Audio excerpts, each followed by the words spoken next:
자, 어저께 했던 내용 중에 하나가 이제 이런 기능이었는데, 제가 그렇게 실력이 좋지 않은 관계로 안 나왔던 기능입니다. 자, 예를 들어서 제가 이렇게 뒤에다가 그리고 앞에다가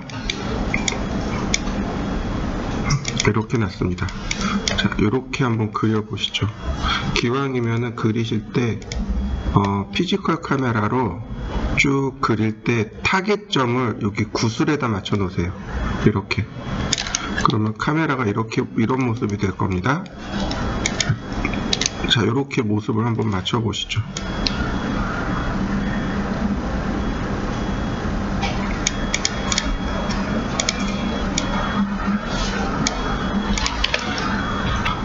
자, 이 카메라에 보시면은 우리가 조절할 수 있는 게 있다 그랬습니다. 여기 렌즈 값이 있었고요. 이 렌즈 값이니까 뭐 큰 문제 없이 넘어가고요. 그 다음에 이 어퍼처가 조리개라고 했습니다. 기억나시죠? 이 조리개 값을 조절하는 거에 따라서 피사체의 심도를 조절할 수 있습니다 라고 제가 설명을 드렸어요. 실제로 피사체의 심도, 실제 디지털 카메라 있죠? DSLR를 보시면 이 F넘버 값이 작아지게 되면, 다시 말해서 조리개를 다 열게 되면 피사체의 심도가 얕아지고요. 조리개 값을 올리면, 다시 말해서 조리개를 닫으면 피사체의 심도가 깊어집니다. 실제로도. 얘도 그런 효과가 있어요. 지금 F넘버 8인데 제가 F넘버를 1.2로 바꿔봤습니다.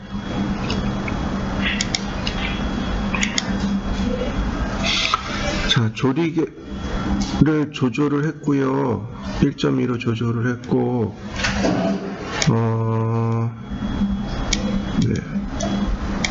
세컨드 1000분의 1초로 바꿨고요. 그 다음에 매뉴얼 ISO 값은 제가 100으로 바꿨습니다.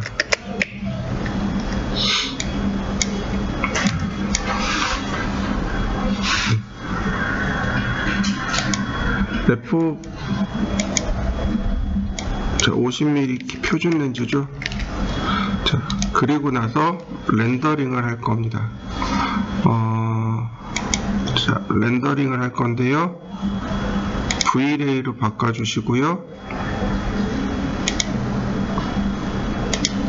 버켓 렌더에 일단 기본값, GI 인바이러먼트를 켜고 렌더.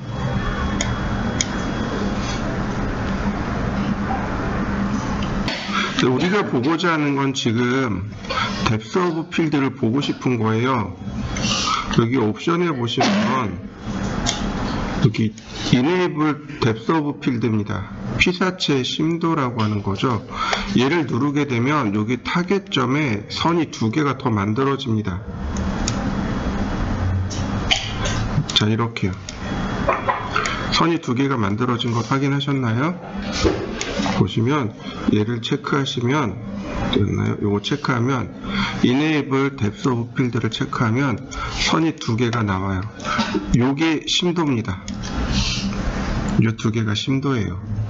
그러면 제가 뭘 낮출 거냐면 이 F넘버를 낮추게 되면 심도가 이렇게 줄어드는 걸 확인할 수 있습니다. 제가 0.009로 놨습니다. 그러면 화면상에서도 심도가 바뀐 거 보이시나요? 렌더링을 하게 되면 이렇게 심도가 바뀌어서 배경이 뿌옇게 흐려지게 됩니다. 근데 다만 조리개 값이 0.09면 완전 개방 상태죠. 그럼 뭘 바꿔야 돼요? ISO 값이나 셔터 스피드를 바꿔주셔야 됩니다. 셔터 스피드 지금 1000분의 1초인데 그렇다면 ISO 값을 뭐 예를 들어서 1로 바꿨습니다. 15로 내렸습니다. 그러면 어두워지겠죠. 그만큼 빛이 적게 들어가니까. 더 내려야 되네요. ISO 값 1로 바꾸고 셔터 스피드를 5000분의 1초로 바꿨습니다. 그러면 확실히 어두워진 거 보이시나요?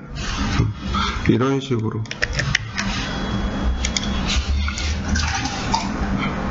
조리개 값, 셔터 스피드, ISO 값으로 이걸 조절을 하는 겁니다.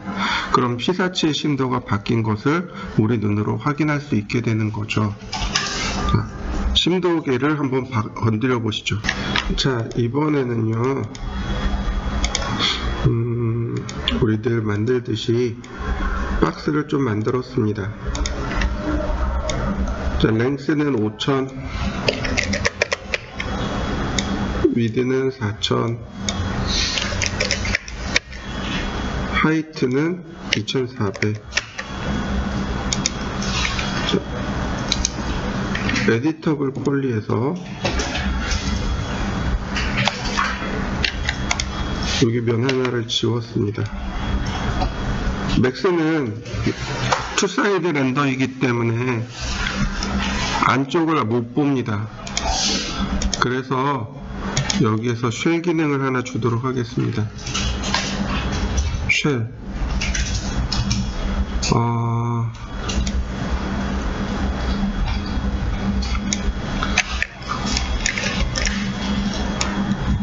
아우터 어마운트로 줄까요? 아우트 어마운트로 20mm만 줘보도록 하죠. 그러면 이런 모습이 될 겁니다. 자, 만들어 보시죠. 일단 기본적으로 한번 렌더링을 걸어 보도록 하죠. 렌더링을 걸어 보면 이 정도 밝기는 나옵니다. 이 정도 밝기가 나오는 이유는 우리가 렌더링 항목에서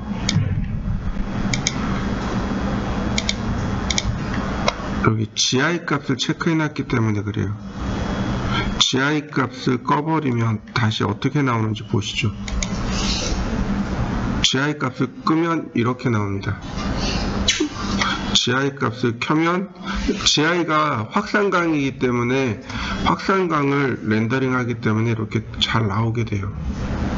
조금 더 밝게 나오는 경우가 있습니다.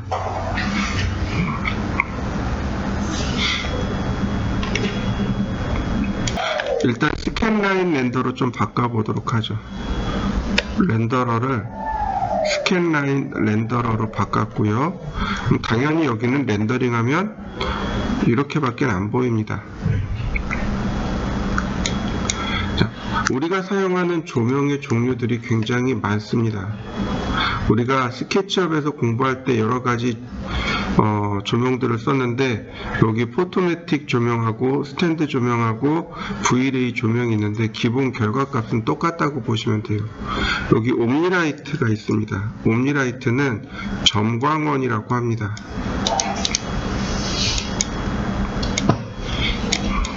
이렇게요. 이 점광원입니다. 가장 기본적인 조명입니다. 렌더링을 하게 되면 이렇게 이 안에 이 얘를 기준으로 해서 빛이 쭉 뻗어나가는 조명을 말합니다. 그런 건 점광원이라고 해요. 자, 여러분들도 넣고 렌더링 해보시죠. 옴니라이트의 옵션들을 보면 여기 조명의 타입이 나옵니다.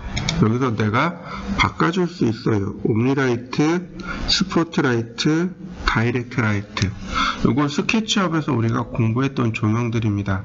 옴니라이트, 포인트 라이트, 그다음 스포트라이트를 했었습니다. 그 밑에 보시면 섀도우가 있습니다. 그림자를 만들 것이냐 말 것이냐. 당연히 그림자는 만들어야 됩니다. 그림자가 안 만들어지면 이상한 조명이 되겠죠. 자, 여기 그림자의 종류에 보시면 이렇게 여러 가지가 있습니다. 가장 쉽게 쓰는 거는 섀도우 맵 방식이고, 그 다음에 좀 정확하게 쓰고 싶어요. 레이 트레이스를 씁니다. 그런데 섀도우 맵은 너무 거치고 레이 트레이스는 너무 오래 걸리고 중간 값이 에어리아 섀도우 값입니다. 그래서 에어리아 섀도우를 쓰시면 조금 더 쉽게 쓰실 수 있고요. 이 섀도우를 선택하게 되면 밑으로 내려가면 여기 섀도우 파라미터가 있고 섀도우 맵 파라미터가 있습니다. 지금 내가 섀도우 맵을 선택했기 때문에 섀도우 맵 파라미터가 뜬 겁니다. 만약에 제가 레이 트레이스 섀도우를 뜨면 여기 내용이 여기 있네요. 레이 트레이스 섀도우 파라미터가 뜨고, 만약에 에어리아 섀도우를 선택하면, 자, 여기 어디 갔나요? 여기는 안 뜨네요. 섀도우 파라미터까지만 뜨네요. 이런 식으로 우리가 사용할 수 있습니다. 그림자를 요 맨 위에 있네요. 여기 왜 뒤섞였나 몰라. 자, 이런 식으로 우리가 그림자를 조절할 수 있습니다. 먼저 섀도우 맵 방식입니다. 섀도우 맵 방식을 선택하면 여기 그림자에 대한 옵션이 나옵니다. 그림자의 색상하고 덴서티, 즉 다시 말해서 그림자의 농도를 말합니다. 그 다음에 여기 라이팅 이펙트 섀도우 컬러는 뭐냐면 그 왜 스테인드 글라스 있죠. 스테인드 글라스를 통해서 들어온 그림자는 스테인드 글라스의 색상을 따라가죠. 그 얘기예요. 빛의 효과에 따라서 그림자의 색상을 바꾸겠습니다라는 뜻입니다. 우리는 보통 여기 컬러하고 덴서티, 즉 그림자의 색상은 검정색이고 이 그림자의 농도값만 바꿔주시면 돼요. 자, 예를 들어서 여기 이제 있으니까 제가 여기다가 박스를 하나 이렇게 그려봤습니다. 조명이 여기 있고 오브젝트가 여기 있으니까 그림자가 이쪽으로 만들어지겠군요. 자, 렌더링. 그림자 만들어진 거 보이시나요? 하얗게 타기는 했습니다. 지금 이게 이제 그림자를 만들었을 때 모습입니다. 얘가 섀도우 맵 방식이고요. 그 다음 레이 트레이스 방식 누르면 이거 계산하면 이렇게 레이 트레이스 방식으로도 나옵니다.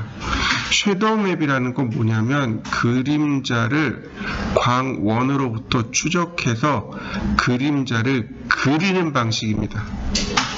그게 섀도우 맵 방식이고, 레이 트레이스, 레이가 빛이란 뜻이고요. 트레이스는 추적입니다. 광원을 추적해서 그림자를 생성시키는 방법이 레이 트레이스입니다. 제가 이렇게 놔봤습니다. 조명이 있고 오브젝트가 있고, 자, 렌더링을 하게 되면 이렇게 그림자가 만들어지는 거 보이시죠? 만약에 하얗게 나오면 그거 한번 리셋해 주세요. 왜 그러냐면 우리가 조금 아까 V-Ray로 렌더링 했었잖아요. 그 옵션 값이 지워지지 않고 남아 있어서 그렇습니다. 리셋하고 다시 만들어 주시면 이렇게 스캔라인 렌더러를 제대로 보실 수 있을 겁니다. 조금만 더 이렇게 확대를 해서 보도록 하죠. 빛이 여기 있고 그럼 그림자가 이쪽에 만들어지겠네요. 자, 그림자의 옵션을 보면 지금 레이 트레이스 섀도우입니다. 빛을 계산하라는 얘기인데요. 여기 레이 트레이스 섀도우 파라미터를 누르면 레이 트레이스 바이어스라는 것이 나옵니다. 그리고 그 아래 보면 투 사이드 섀도우를 체크할 수 있습니다. 그러니까 다시 말해서 투 사이드를 지날 때 그림자를 계산하지 않겠다라는 얘기가 되거든요. 무슨 얘기냐 보면, 자, 얘를 폴리로 변환한 다음에 제가 면을 하나 복사를 하도록 하죠. 이렇게 이때 오브젝트로 떼어냈습니다. 그러면 지금 보시면, 자, 빛이 여기 있기 때문에 이 부분을 이렇게 투과를 해야 된단 말이죠. 그럼 여기에도 그림자가 나와야 돼요. 자, 렌더링. 지금 나오는 거 보이시죠? 자, 만약에 여기 투사이드 섀도우를 끄면 이렇게 이쪽에 그림자가 계산이 안 됩니다. 무슨 얘기냐면 빛이 이렇게 있어요. 앞면이 있고 뒷면이 있어요. 빛이 뒷면에 닿으면 오브젝트가 없는 거로 계산해서 그림자를 계산 안 해요. 그래서 이럴 때는 투사이드 섀도우를 체크해 놓으면 이렇게 뒷면도 그림자 계산을 해줍니다. 그 얘기입니다. 나머지 특별한 건 없고요. 자, 렌더링 해보시죠. 이 부분을 보시면 좋을 것 같은데요. 이 부분 실제로 약간 떨어져 있는, 여기 틈새가 찌어 있는 거 보이시죠? 이게 레이 바이어스의 특징인데요. 제가 10mm를 줬습니다. 그러면 여기가 늘어나는 거 보이시나요? 50mm 떨어지는 거 보이시나요? 이렇게 물체와 그림자가 시작되는 지점을 조절해 주는 게 이 레이 바이어스입니다. 레이 바이어스 요 값이에요. 요 값. 0.3 정도 주면 완전히 붙게 되겠죠. 이런 식으로. 자, 한번 계산해 보시죠. 이거 말고 레이 트레이스 섀도우 말고 여기에 섀도우 맵 방식도 존재합니다. 섀도우 맵이요. 이거 그림자를 그리는 방식입니다. 이 섀도우 맵 보면 바이어스가 있고 사이즈가 있고 샘플 레인지가 있습니다. 맵 바이어스 방금 우리 조금 아까 봤어요. 그림자로부터 떨어지는 거리 값입니다. 렌더링을 하게 되면 이렇게 바짝 붙어서 렌더링을 하는데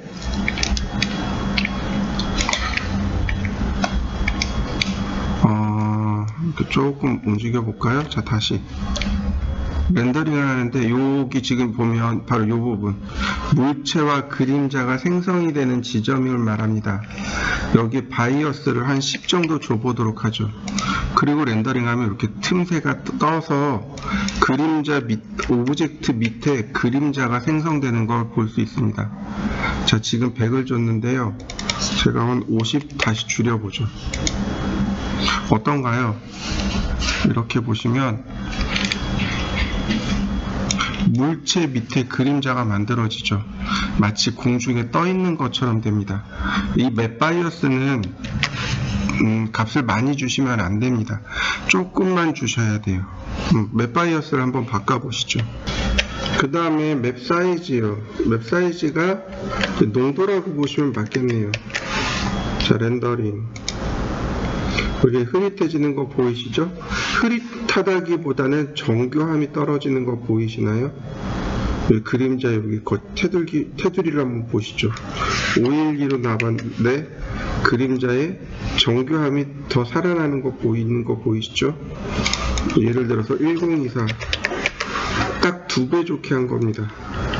테두리가 훨씬 더 정교하게 만들어집니다. 자, 한번 해보시죠.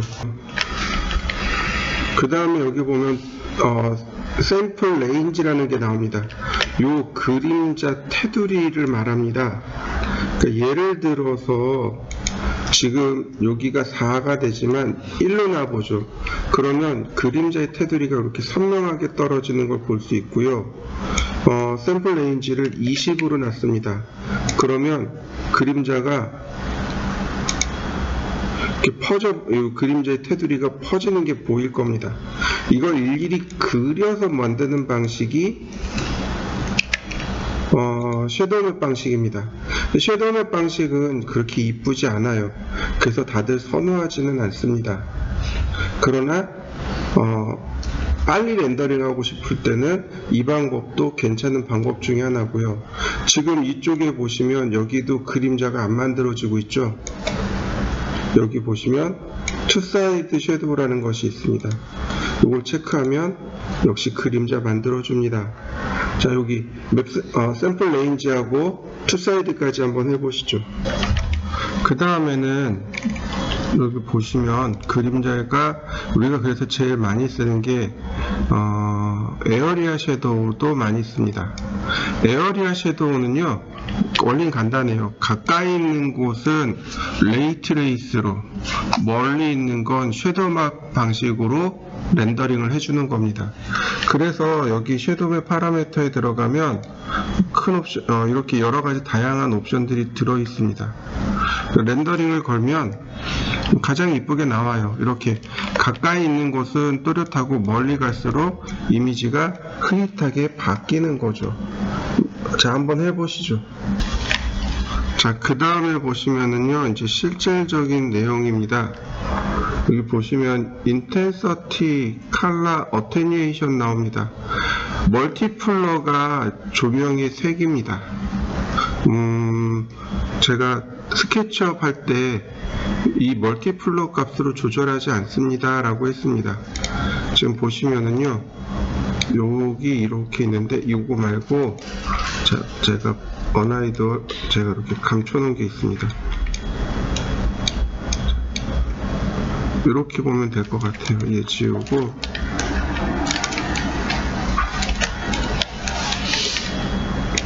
백.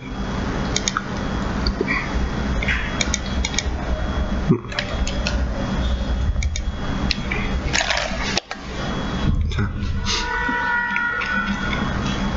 일단 렌더링을 해보고요. 이 정도 밝기가 나오는데, 제가 여기서 인텐서티 값을 조절해 보면, 아니 여기 멀티플러 값을 조절하면 제가 5배 올렸습니다. 그러면 밝기가 5배가 밝아지겠고, 1보다 작게 0.1이라고 했습니다. 그러면 완전히 어두워지는 거 보이시죠? 자, 멀티플러를 한번 조절해서 밝기 값을 조절해 보시죠. 그 다음에는 디케이라는 것이 있습니다. 인버스 스퀘어가 있는데, 이거 디케이도 역시 나왔었습니다. 감소란 뜻이에요. 빛이, 광원에서부터 빛이 나오는데 거리에 따라서 점점 빛이 소멸되어지는 걸 디케이라고 합니다. 여기 스타트가 40으로 되어 있고요. 쇼 버튼을 누르게 되면 여기에 이렇게 쇼 버튼이 나옵니다. 그리고 여기 보시면 니어 어테뉴에이션하고 파 어테뉴에이션하고 두 가지가 나옵니다. 니어 어테이션은 쓰지 마시고요. 파 어테이션만 유즈 쇼 버튼 눌러보시면 나옵니다. 보시면 여기 스타트가 있고 엔드가 있을 겁니다. 이렇게요. 여기 보시면 파란색하고 요 하늘색 있죠. 빛이 요 파란색까지는 그냥 쭉 갑니다. 그랬다가 요 파란색을 지나면서 점점 소멸해서 이 그린색을 지나게 되면 빛이 완전히 사라지게 되는 거죠. 빛의 소멸 범위를 지정해 주는 게 이 어테뉴에이션이라고 합니다. 제가 조금 더 넓게 해줘 봤습니다.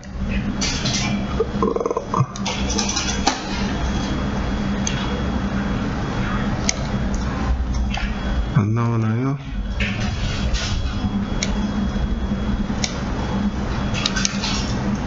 네. 빛이 범위가 이렇게 만들어진 거 보이시나요? 이게 어테뉴에이션 때문에 그렇습니다. 니어하고 파까지 두 개 다 쓰려면 너무 어렵고 그냥 파만 쓰시면 돼요. 자, 한번 해보시죠. 자, 이런 걸 가지고 이제 효과를 좀 줄 수 있는데요. 쭉 내려가면 그림자까지 쭉 내려가면 여기 앰모스피어릭 앤 이펙트라고 하는 효과가 있습니다. 앰모스피어릭 앤 이펙트, 이거 어디서 나왔었냐면 카메라 할 때도 한번 설명했었고요. 여기 인바이런먼트 레인지 값인데 요 뒤에 얘는 이제 백그라운드 할 때 쓴다라고 여러 번 써봤고, 그때 여기 애드 버튼 누르게 되면 우리 뭘 썼냐면 포그를 썼었습니다. 기억나실 거예요. 근데 우리가 쓸 것은 바로 여기 볼륨 라이트 효과예요. 볼륨 라이트. 볼륨 라이트를 넣고 여기 애드 버튼 넣고 그 다음에 여기 핑 라이트나 여기 핑 라이트로 조명을 클릭해 주시면 돼요. 이렇게 해서 조명을 클릭해주면 조명이 이렇게 들어옵니다. 이게 첫 번째 방식이에요. 자, 이제 다시 리무브, 딜리트. 그럼 두 번째 방식은 뭐냐면 여기 앰모스피어릭 이펙트에서 이 애드 버튼을 누르게 되면 여기 똑같이 떠요. 볼륨 라이트에서 OK 하면 네, 여기서 넣게 되면 바로 여기 들어오게 돼요. 심지어 여기 픽 라이트까지 끝난 상태로 들어옵니다. 두 가지 방식 다 해보시죠. 볼륨 라이팅 효과를 주게 되면 여기 우리가 눈여겨봐야 될 게 이 덴서티예요. 볼륨 라이트의 농도입니다. 렌더링 하게 되면은요 이렇게 하얗게 나올 겁니다. 이렇게 특별히 바뀐 건 없어 보입니다. 단지 얘를 이렇게 돌려서 보면 다른 구간에서 보더라도 이렇게 하얗게 나올 거예요. 자, 일단은 어테뉴에이션을 꺼보도록 하죠. 그러면 조금 더 다른 모습으로 비치게 될 겁니다.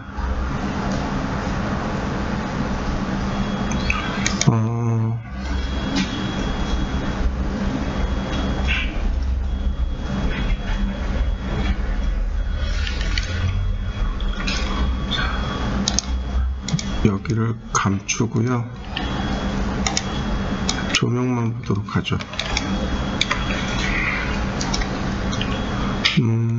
어두운 것 같은데요. 디케이 안 하고 어테뉴에이션 안 쓰고, 자, 볼륨 라이트 효과를 켰고요. 자, 에어리아 섀도우, 에어리아 섀도우 다시 한번 렌더링. 자, 어떤가요? 이렇게 허옇게 나오는 거 보이시나요? 동그랗게 이렇게 구슬 모양이 하나 이렇게 보일 겁니다. 여러분들도 렌더링 한번 해보시죠. 얘는 덴서티를 가지고 조절을 하면 돼요. 1로 줘봤습니다. 그러면 농도가 낮아지기 때문에 얘가 모양이 이렇게 만들어지게 돼요. 자, 언아이돌, 그리고 다시 한번 뷰포트를 바꿔놓고 보면 이렇게 보이시나요? 구슬 모양으로 이렇게 만들어진 거. 얘가 볼륨 라이팅 효과입니다. 훨씬 더 낮춰야 되겠군요. 0.5 렌더. 그럼 더 낮춰야 되네요. 왜 이렇게 셀까? 이렇게 볼륨 라이팅 효과가 이렇게 들어갑니다. 안개 낀 곳에서 조명이 이렇게 모양이 만들어지는 효과 있죠? 그게 볼륨 라이팅 효과입니다. 한번 넣어 보시죠. 그 밑에 보시면 이 필터 부분은 넘어가고요. 여기 어테뉴에이션이 있습니다. 스타트 부분에 100%, 엔드 부분에 왜 100%일까요? 0%여야 되겠죠. 끝나는 부분이 자연스럽게 사라지게끔.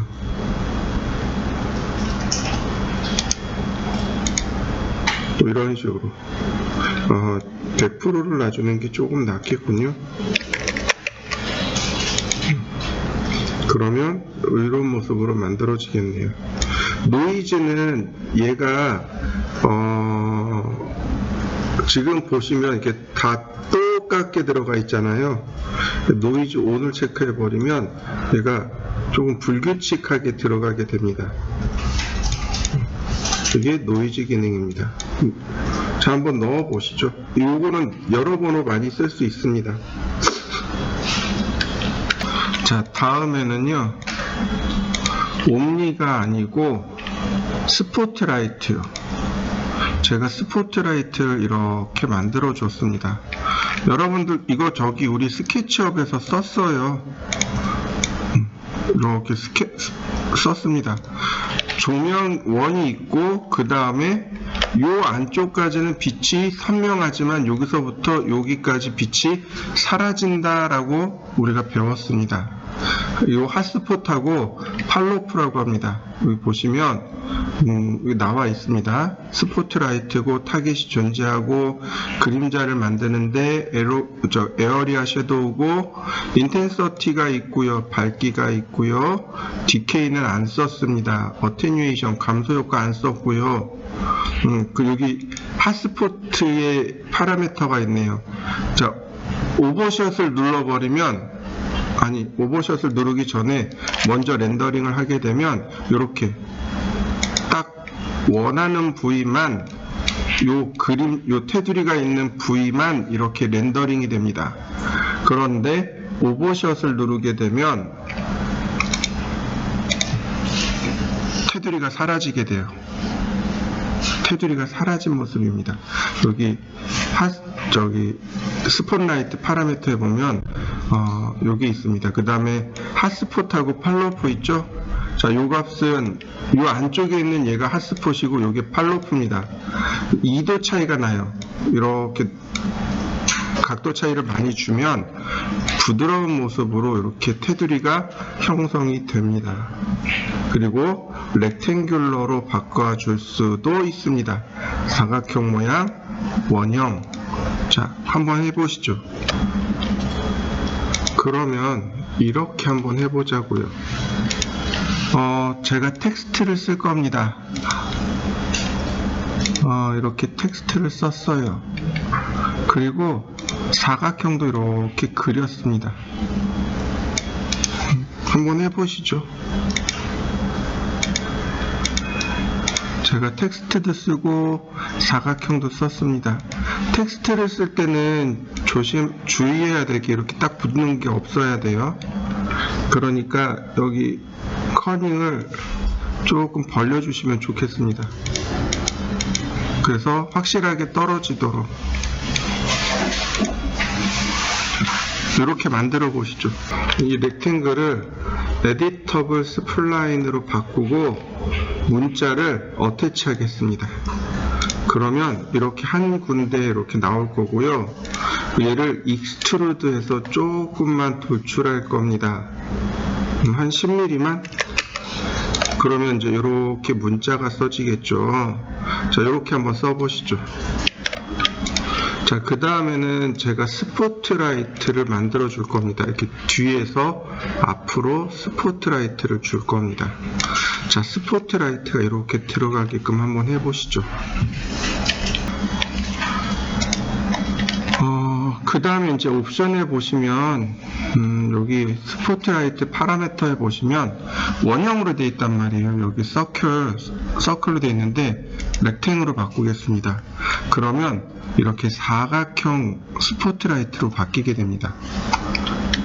여기 서클 그러면 원형 스포트라이트 우리가 알고 있는 거, 그 다음 렉탱글 그러면 사각형 스포트라이트가 됩니다. 그리고 그 밑에 보시면 아스펙트라는 게 있습니다. 가로 대 세로 비율이에요. 내가 이렇게 비율을 조절해 줄 수 있습니다. 그럼 적당히 비율을 조절해 주시는데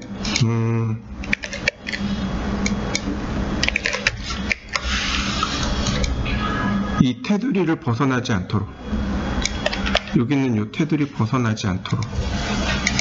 자, 제가 조금만 더 내려볼까요? 그러면 이렇게 테두리가 이 안쪽 사각형 테두리 안쪽으로 들어가 있죠. 자, 이 상태가 되게끔 한번 해보시죠. 렌더링을 하게 되면은 이런 모습이 됩니다. 우리는 반대쪽에서 볼 겁니다. 어저께 배웠던 카메라를 가지고 이렇게 쓰셔도 돼요. 타겟 카메라는 이렇게 반대로 볼 겁니다. 이렇게 반대로 볼 거예요. 우리는 이렇게 반대로 볼 겁니다. 자, 렌더링 하면은 별 모양 없어요. 그냥 이렇게 나옵니다. 탑뷰를 보시면 돼요.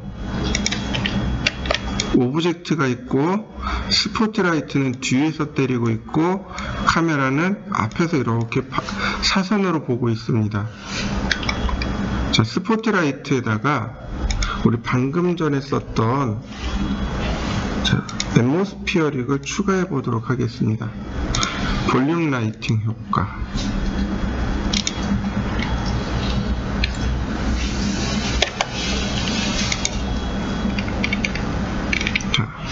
특별한 내용은 없네요. 자, 그대로 렌더링. 자, 이렇게 나옵니다. 자, 한번 넣어보시죠. 볼륨 라이팅 효과를 넣어보세요. 특별한 건 없는데, 이 스포트라이트에다가 그림자를 누구로 주냐면, 여기 섀도우 맵으로 줍니다. 섀도우 맵을 안 쓴다 그랬잖아요. 근데 이 볼륨 라이팅 효과에서는 유일하게 적용되는 게 바로 이 섀도우 맵입니다. 렌더링을 하게 되면 이렇게 빛이 통과하는 모습이 나와요. 조금만 더 멀리서 볼까요? 자, 이렇게 제가 멀리서 이렇게 봤습니다. 다시 렌더링. 빛이 통과하는 모습인데 너무 세요. 자, 선택하고 덴서티를 1로 낮춰봤습니다. 그리고 다시 한번 렌더링. 그러면 이렇게 깜깜한 데서 빛이 통과하는 모습 나오는 거 보이시죠? 한번 해보시죠. 위에서 조금 보면 조금 나을 거예요. 이렇게.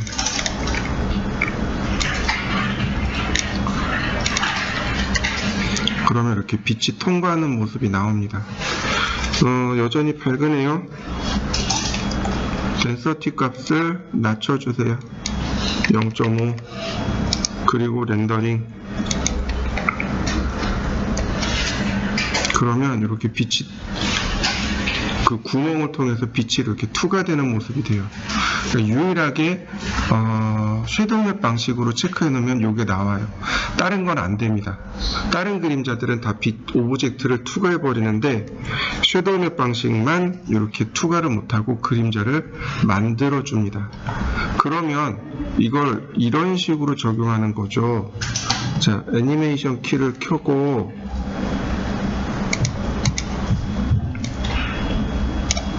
얘를 움직이는 거죠. 이렇게 여기서부터 이렇게 움직이는 거죠.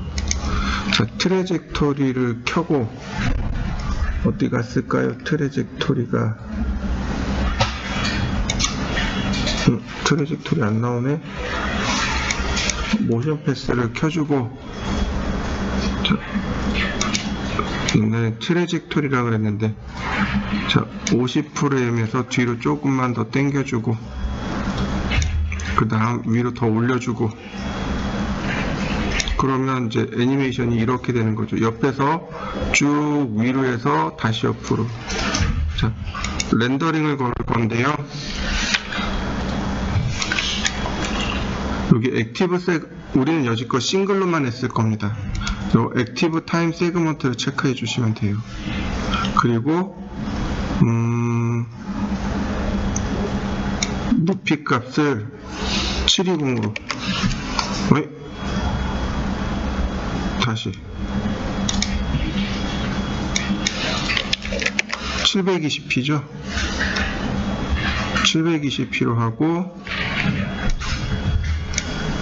자, 저장.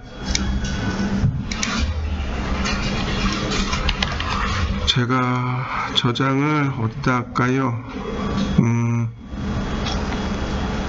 D 드라이브. 제가 폴더를 하나 만들죠.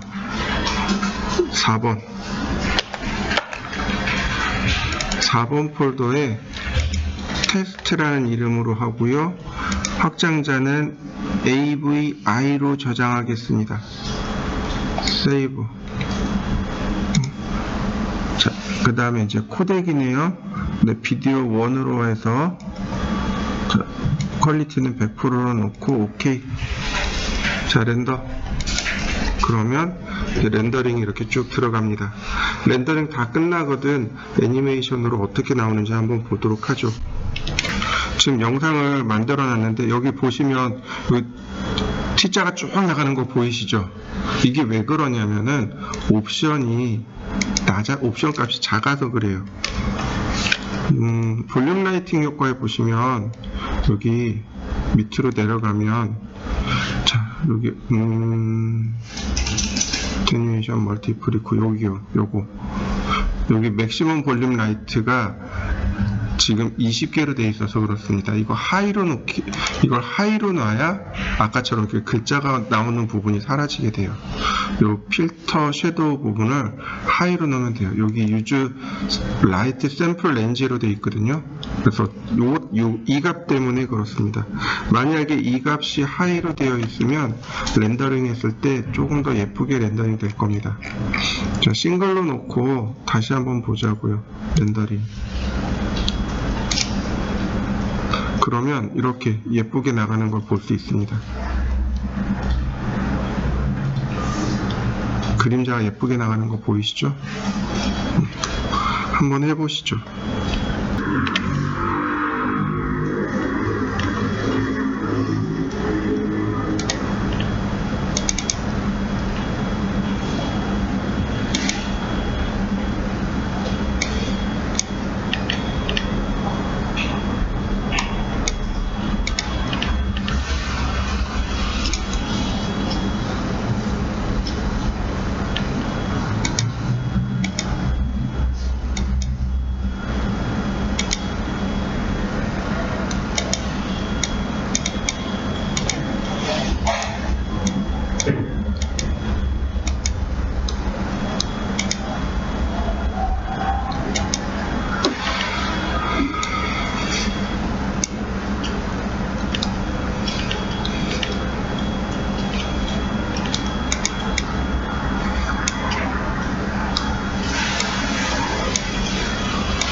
하나 또 해볼까요?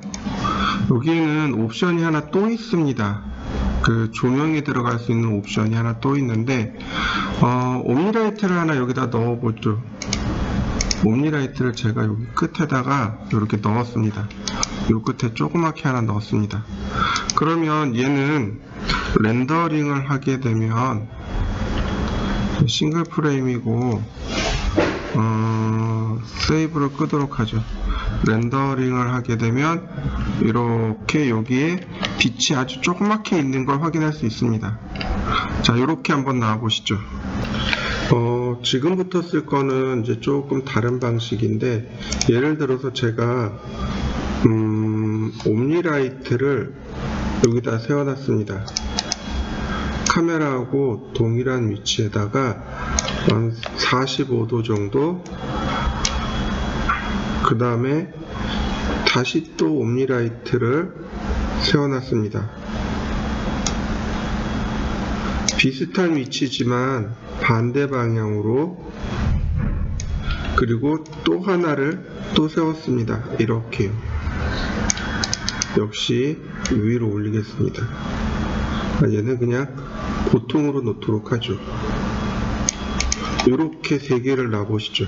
이게 뭘 의미하는 거냐면, 헐리우드에서는 3점 조명법이라는 걸 사용합니다.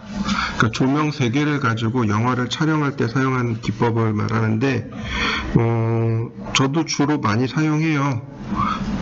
처음에 브이레이가 없을 때는 고민을 굉장히 많이 했거든요. 어떻게 해야 이게 나올까. 근데 다행히 제가 있던 학원이 원장이 영화를 찍었다 그랬잖아요.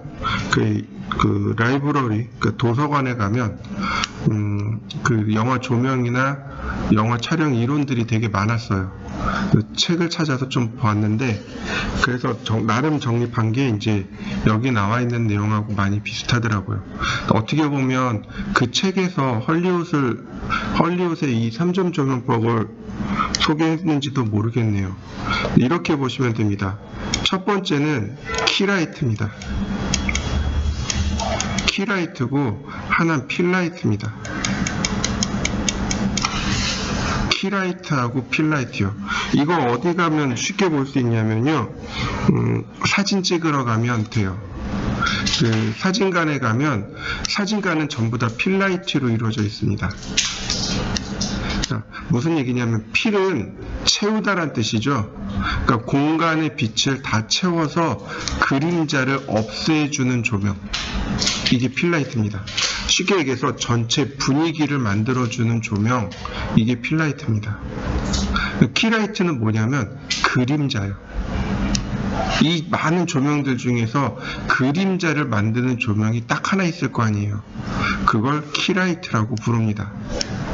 그 다음에 반대로 이 키라이트와 혹은 이 카메라와 반대되는 위치에서 조명을 이렇게 쏴줍니다. 그러면 물체의 윤곽이 드러나게 돼요. 이걸 주로 백라이트라고 하죠. 또는 림라이트라고도 합니다. 윤곽선이란 뜻이에요. 윤곽을 잡아주는 조명, 그래서 림라이트, 또는 등 뒤에서 조명이 나온다고 해서 백라이트, 이렇게 이야기합니다. 보통 이 키라이트가 2라면 필라이트는 1이고 백라이트는 0.5 정도의 밝기를 만들면 돼요. 그러면 자, 얘가 지금 밝기가 1입니다. 인텐서티가 1이에요. 얘는 0.5니까 0.5로 바꾸면 돼요. 그 다음에 이거의 0.5니까 얘는 0.5의 절반, 0.25 정도 되겠네요. 그리고 나서 렌더링. 그러면 이렇게 영화 같은 효과를 바로 잡아낼 수 있습니다. 한번 해보시죠. 하나 특징, 키라이트만 조명을 만듭니다. 나머지는 조명을 만들 필요가 없어요. 렌더. 그러면 이렇게 조명이 나옵니다. 지금 보시면, 그리고 조명이 전부 다 위에서 오잖아요. 위에서 오르고 있잖아요. 그러니까 이렇게 밑에 부분에 다 그림자가 진단 말이에요. 그래서 얘와 똑같은, 백라이트와 똑같은 조명을 밑에다가 이렇게 하나 넣어줍니다. 그림자는 없고 렌더링 해주면 이렇게 윤곽선이 깔끔한 모양으로 만들어지는 걸 확인할 수 있습니다. 자, 한번 넣어 보시죠. 자, 다른 조명들은 또 뭐가 있는지 한번 보도록 하죠. 여기 다이렉트라는 게 있어요. 여기 프리는 무시하시고요. 다이렉트 라이트라는 게 있습니다. 그럼 이렇게 다이렉트로 가는 조명입니다. 이렇게 일직선으로 가는 조명을 다이렉트 라이트라고 합니다. 사용법은 똑같아요. 다이렉트 라이트 똑같습니다. 앰모스피어릭 이펙트가 맨 위로 올라왔네. 자, 그 다음에 인텐서티, 다이렉셔널 파라미터, 섀도우 파라미터, 네. 서클로 놓으면 원형으로 되겠네요. 다이렉트 라이트는 언제 쓸까요? 레이저 광선 같이 이렇게 쭉 나가는 거잖아요. 그러니까 그 등대 같은 데 있죠. 등대 같은 데 이렇게 빛이 이렇게 쭉 나가잖아요, 밤에. 그럴 때 사용하시면 돼요. 자, 그 다음에 또 뭐가 있나 봤더니 스카이라이트이 있네요. 스카이라이트 그려놨는데 여기 보면 돔라이트로 이렇게 만들어지는 걸 확인할 수 있습니다. 이거 스카이라이트예요.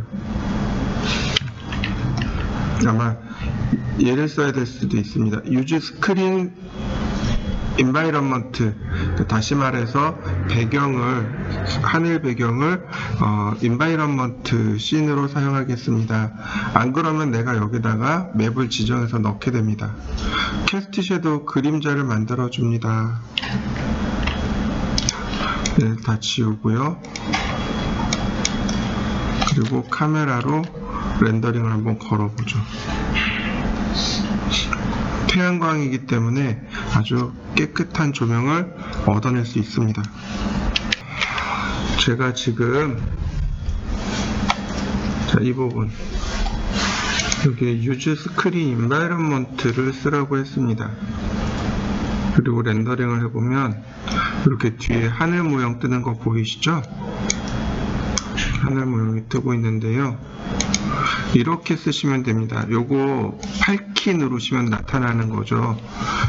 자, 이렇게 보실까요? 여기도 이제 클리어 하시고, 얘를 누르면 여기 environment에 보시면 여기 맵 보이시죠? 맵, 매트리얼, 샘플 슬롯 이렇게 나옵니다.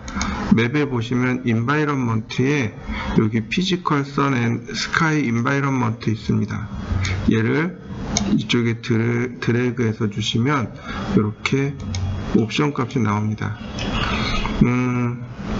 글로벌 인텐시티 0.1, 스카이 0.1 너무 밝아요. 그래서 렌더링을 주게 되면 이렇게 하늘 모양의 배경이 만들어집니다. 이런 하얀 점들이 나타나는 것들은 조명을 너무 줄여서 나타나는 것들이에요. 원래 조명을 올리면은 밝게 나타나야 정상입니다. 여기 보시면 글로벌 인텐서티 값이 0.1이고 스카이 값이 0.1이죠. 이 값이 너무 낮아서 그래요.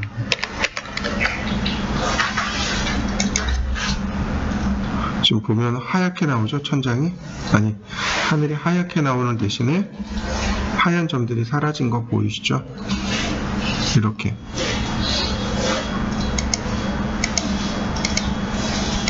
상황에 따라서 이 값을 적당히 조절해 주시면 됩니다.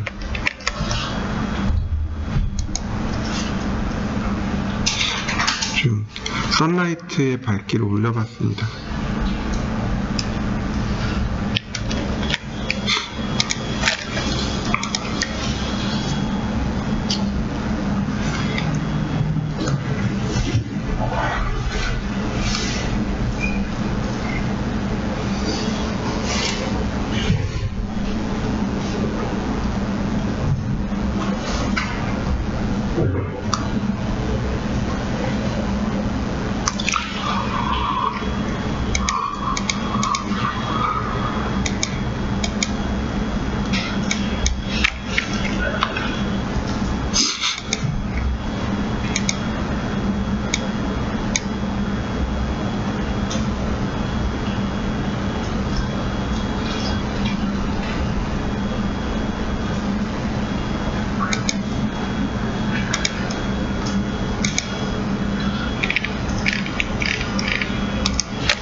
하나 더 있죠. 여기 선 포지셔너 드래그 하시면 되겠고, 동서남북을 맞춰주시면 됩니다. 그리고 나서 태양의 위치를 지정해 주시면 되겠고, 여기 보시면 날짜와 시간이 있습니다. 26년 8월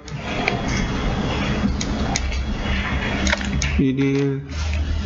네. 그러면 이제 8월 1일 한낮에 태양을 만들어 넣을 수 있게 되는 거죠. 이런 식으로. 자, 한번 넣어 보시죠. 밑에 보시면 이제 Vlay라고 있습니다. Vlay 라이트가 몇 가지 있네요. 일반적인 우리가 사용하는 Vlay 라이트입니다. 이렇게 드래그해서 보시면 플랫 라이트가 기본 값이고요. 여기 보시면 플랫 라이트, 돔 라이트, 스피어 라이트, 메쉬 라이트, 디스크 라이트 다 있습니다. 그래서 보통 일반적인 조명을 쓸 때는 플랫 라이트나 아니면 디스크 라이트를 쓰면 되고, 자, 메쉬 라이트 같은 경우, 그리고 메쉬를 눌러주면 그 메쉬가 조명 역할을 한다고 했습니다. 그 다음에 스피어 라이트이면 구슬 모양이죠. 이렇게 구슬 모양으로 돼서 이 구슬이 조명 역할을 됐고, 돔 라이트가 있었습니다. 이 돔 라이트가 문제인데, 제가 그런 얘기를 했습니다. 돔 라이트가 선라이트를 대신한다라고. 기억하시나요? 스케치업 Vlay 할 때 이 돔 라이트가 그 태양광을 대신할 때 사용합니다. 돔 라이트 여기 나와 있고요. 나머지는 뭐 특별한 내용은 없으니까 한 번씩 보시면 좋을 것 같습니다. 멀티플러 값이 결국은 빛의 밝기 값이니까 이 멀티플러 값을 이용해서 작업을 해주시면 되겠습니다. 그래서 조명을 넣고 렌더링 할 때는 렌더링 할 때는 반드시 Vlay는 Vlay를 쓰셔야 되고요. Vlay 렌더를 쓰셔야 되는데, 이 앞쪽에 있던 포토매틱 조명이나 스탠다드 조명 다 쓸 수 있습니다. 그래서 여러분들이 조명을 넣어 보시면 되겠습니다.